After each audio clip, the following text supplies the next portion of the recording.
नमस्कार दोस्तों, हॉकफिट न्यूज़ में आप सभी का हार्दिक स्वागत है। दोस्तों, जहां किसान आंदोलन को लेकर एक तरफ जो बवाली किस्म के अराजक किस्म के लोग हैं वो देश में अस्थिरता का माहौल पैदा करने की कोशिश में लगे हुए हैं, वहीं दूसरी ओर पंजाबी गायक जो हैं तमाम इस मुद्दे पर पंजाबी अस्मिता का नाम लेकर एकजुट होकर किसानों के हक को लेकर बेहुदा बयानबाजी कर रहे हैं। और ये दौर लगातार चल रहा आ रहा है जब से किसान आंदोलन शुरू हुआ है। अब इसके बीच मशहूर पंजाबी सिंगर गुरु रंधावा पर बड़ी खबर आई है। आपको बताता हूं, उससे पहले सबसे पहले कमेंट में नकली किसान मुर्दाबाद ज़रूर लिखें दोस्तों, क्योंकि आज कुछ नकली किसानों ने पूरे देश के किसानों के ऊपर एक तरीके से उनकी छवि को ख़राब करने की जो कोशिश करी है, इस बात को ये देश का जो जनमानस है वो भूलेगा नहीं। और नकली किसानों को उनके किए का भुगतान करना ही पड़ेगा। तो कमेंट में ठोक कर लिखें नकली किसान मुर्दाबाद। अब आपको बता देते हैं, गुरु रंधावा से संबंधित बड़ी खबर आई है इस समय कि गुरु रंधावन के बारे में भी इस समय लोग दबा कर उल्टा सीधा बोल रहे हैं, उनको उनकी छवि खराब करने में लगे हुए हैं। मामला क्या, आपको विस्तार से बताता हूँ। उसके आपको इसी बीच बताता हूँ कि दिलजीत दोसांझ के नाम तो आपने सुना ही है। वो उन गायकों की सूची में सबसे आगे हैं जो हमेशा जो है देश के खिलाफ जहर उगल रहे हैं। लेकिन इन सभी तमाम सिंगरों के बीच आप चाहे गोल्डी मानिकपुरिया की बात करें, आप किसी की भी बात करें, 10 में से 8 पंजाबी सिंगर इस समय 9 पंजाबी सिंगर केवल और केवल इस समय जो किसान आंदोलन के नाम पर देशद्रोह का जहर उगलने में लगे हुए हैं। लेकिन इन सब के बीच में एक सिंगर ऐसा भी है जो इन सारी बयानबाजियों से अक्सर दूर रहता है, और वो है गुरु रंधावा। और गुरु रंधावा का पंजाबी म्यूज़िक में जो उनका स्टेटस है, उनका जो स्टारडम है, वो किसी से छुपा नहीं है। गुरु रंधावा सबके बाप हैं। उनके साधारण रवैये के चलते फर्जी जो किसान हैं वो आंदोलन का समर्थन कर रहे हैं। मतलब जो फर्जी आंदोलन का जो लोग समर्थन करने वाले लोग हैं वो गुरु रंधावा से नफरत कर रहे हैं, उनके खिलाफ आपत्तिजनक बातें कर रहे हैं। आखिरी बार गुरु रंधावा विवादों में तब आए थे जब उनका गाना लग दी लाहौर दी रिलीज़ हुआ था, और आप जानते हैं कि मिलियंस ऑफ व्यूज़ के साथ सुपर डुपर हिट हो गया था गुरु रंधावा का गाना।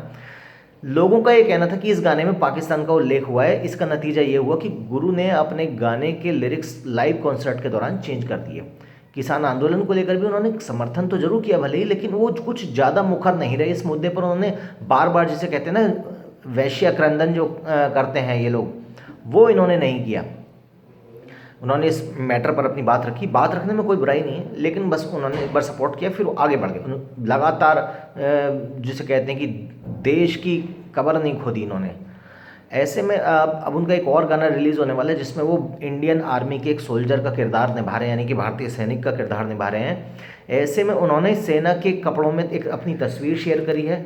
तो इस बात पे जो तथाकथित जो खालिस्तानी सोच के जो किसान आंदोलन वाले जो बंदे हैं और जो फर्जी किसान जो हैं, उनके समर्थक और जो अराजकतावादी किस्म के लोग हैं, जो वामपंथी भेड़िए हैं इस देश के अंदर, जो जेएनयू वाले जिसे कहते हैं ना कि लकड़बग्गे और जो कुत्ते हैं, उनको इस समय गुरु रंधावा से नफरत हो गई है। वो उनके बारे में बेतुकी बयानबाजी कर रहे हैं। अब गुरु रंधावा के आप ट्विटर अकाउंट पे भी जाएंगे तो आप देखेंगे उन्होंने रिसेंटली फोटो पोस्ट करी है जिसमें वो एक इंडियन आर्मी के सोल्जर लग रहे हैं, काफ़ी डैशिंग लग रहे हैं उस फोटो में। कुछ लोगों को बिल्कुल पसंद नहीं ना कि आप तो जानते हैं अच्छी तरह से इस किसान आंदोलन के नाम के पीछे लोगों को CAA भी हटवाना है, 370 भी जो हटा दी है वो भी वापस लगवानी है। तो वो सब किन का एजेंडा चल रहा है सऊदी अरब से, वो आप सब जानते हैं। तो अब ऐसे में उन लोगों को तो बहुत नफरत है भारत से, भारतीय सेना से। अब ऐसे में गुरु रंधावा के ट्वीट पर लोग कमेंट करके उनकी आलोचना केवल इसलिए कर रहे हैं क्योंकि वो जो हमारे जो सशस्त्र बल हैं, हमारी जो आर्मी है, उनके प्रति अपना गौरव जिसे कहते हैं, वो अपना गर्व जाहिर कर रहे हैं। उनके लिए उन लगातार अमर्यादित भाषा, छिछोरे शब्दों का प्रयोग किया जा रहा है। ये पूरा प्रकरण मतलब इस बात से ये बस समझ में आती है कि ये जो तथाकथित किसान हैं या उनके आंदोलन का समर्थन करने वाले जो लोग हैं, उनको इस बात से कोई फ़र्क नहीं पड़ता कि कृषि क्षेत्र में क्या नए बदलाव हुए हैं, क्योंकि उनका मुख्य मुद्दा क्या है कि बल हमें तो ड्रामा करना है, हमें तो अराजकता फैलानी है, देशद्रोह का जहर उगलना है। तो ये बात जो है ना साफ साफ बताती है कि किस तरीके से इस देश के अंदर जो लोग हैं, अगर कोई बड़ा सेलिब्रिटी, कोई बड़ा स्टार अगर इंडियन आर्मी का सपोर्ट भी कर दे तो उसके खिलाफ जहर उगलने के लिए सैकड़ों लोग बैठे हैं। ऐसा पहली बार नहीं कि गुरु रंधावा के खिलाफ इस तरीके का विरोध पंजाबियों के द्वारा सामने आया हो, लेकिन इससे पहले 2019 में भी जब गुरु रंधावा एक कॉन्सर्ट के लिए कनाडा गए थे तो वहाँ के लोगों ने गुरु रंधावा के खिलाफ नारेबाजी करने के साथ ही मारपीट तक करी थी, जिसके दौरान गुरु रंधावा को सिर पर चोट आई थी। और वो इस बात का उदाहरण है कि गुरु रंधावा के खिलाफ विरोध होना कोई नई बात नहीं है। फर्जी किसान आंदोलन कर रहे अराजक जो लोग हैं, जो इस तरीके के बवाली लोग हैं, जो देशद्रोही लोग हैं, वो कृषि कानूनों के मुद्दे पर देश में बेवजह झूठ फैला रहे हैं। बात तो खैर आप भली भांति जानती हैं, लेकिन लोगों को इस बात का भी घंटा नहीं पता कि असल में कानूनों के प्रावधान हैं क्या। ये लोग बस किसान संगठनों के नेताओं को लगातार अनशंट उनके खिलाफ बोलते रहो बस, और जो है उनके द्वारा मतलब जो उन्होंने बरगला दिया वही उनके बस, जैसे कहते हैं जैसे कि भाई एक रोबोट हो गया, आपने उसके दिमाग में प्रोग्राम ट्रेन कर दिया कि हाँ जी ये हो रहा है, ये कृषि कानून जो है देश के खिलाफ, बस लेके झंडा चढ़ गए जी हाँ जी कृषि कानून गलत है। आधे से ज़्यादा आंदोलनकारियों की तो स्थिति ये है, और ये लोग हर उस शख्स के विरोध में उतर आए हैं जो किसानों के आंदोलन का खुलकर समर्थन नहीं कर रहा है। मतलब आपको आंदोलन का समर्थन करना पड़ेगा तभी आप अच्छे नागरिक हैं उनके मुताबिक।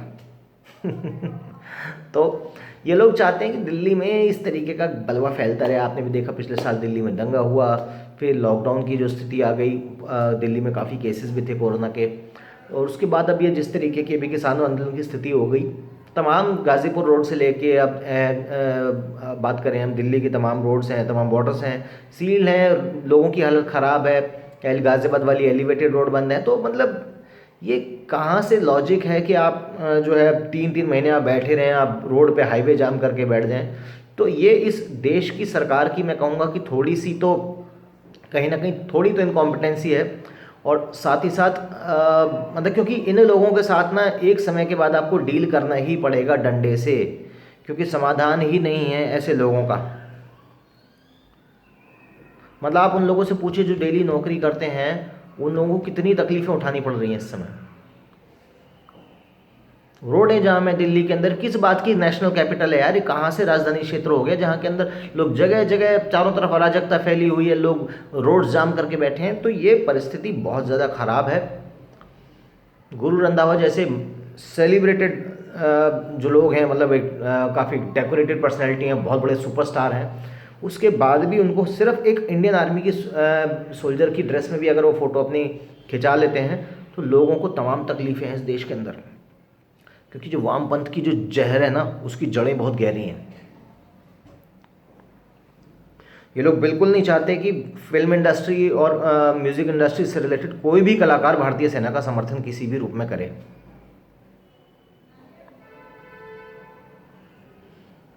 तो इनके गढ़ों को हमें गिराना ही पड़ेगा, वामपंथ के गढ़ों को, क्योंकि इसके बिना, जिसे कहते हैं हमारे वेदों में एक बात कही गई, नान्या पंथा अनायना विद्यते, यानी इसके अलावा मुक्ति का कोई दूसरा मार्ग ही नहीं। जब तक वामपंथ की जड़ों को नहीं काटा जाएगा तब तक इस देश के अंदर जो है सही मायने में राम राज्य नहीं आ पाएगा।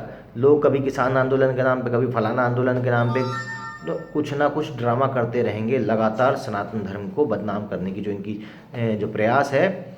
तो कभी वो जिसके सबरीमाला के नाम पे, कभी वो शनि शिंगणापुर के नाम पे, और तो कभी किसी के नाम पे, कभी किसी मुद्दे के नाम पे लगातार भारत और भारतीयता की जो हमारी अस्मिता है उसको लगातार चोट पहुंचाने का काम जो है वामपंथी लोग तमाम तरीक़ों से करते रहेंगे। आपको इसके खिलाफ खड़ा होना होगा, नहीं तो आपके हाथ से जो आज बचा खुचा भी रह गया इस देश के अंदर वो भी निकल जाएगा। अभी के लिए बस इतना ही। दोबारा आप लोगों के पास लौटूंगा एक बड़ी खबर लेके। जय हिंद, जय भारत, नमस्कार।